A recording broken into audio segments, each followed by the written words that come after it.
The waiting game. 1 in 10 of us will need a joint replacement in our lifetime. And waiting times for NHS surgery are already very long, leaving people disabled and in pain, seriously affecting their quality of life.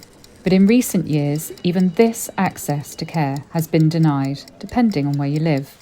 In some parts of England, NHS rules are in place preventing GPs from referring patients for joint replacement surgery if they're considered overweight or obese, according to their body mass index, or BMI.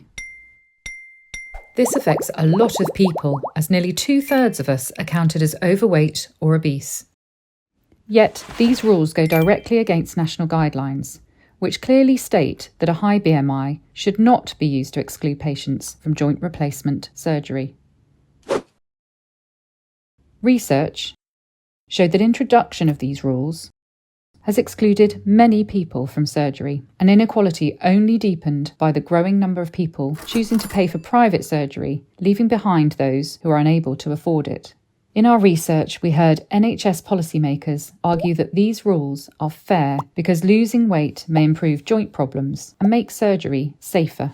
However, they acknowledged that reduced access to surgery was also motivated by financial pressures in the NHS, and that there is little confidence that the NHS is actually able to support people to lose weight. But the evidence shows that joint replacement is safe and cost-effective for nearly all patients living with obesity, and that any increased risks should be discussed in a shared decision between the patient and their team. It is important to support everyone to improve their health before surgery, if they can. But this shouldn't dictate their right to access care. Excluding people living with obesity from surgery is neither fair nor cost-effective. It's time for all NHS systems to follow the recommended guidelines, removing these access rules and putting a stop to the inequalities they create.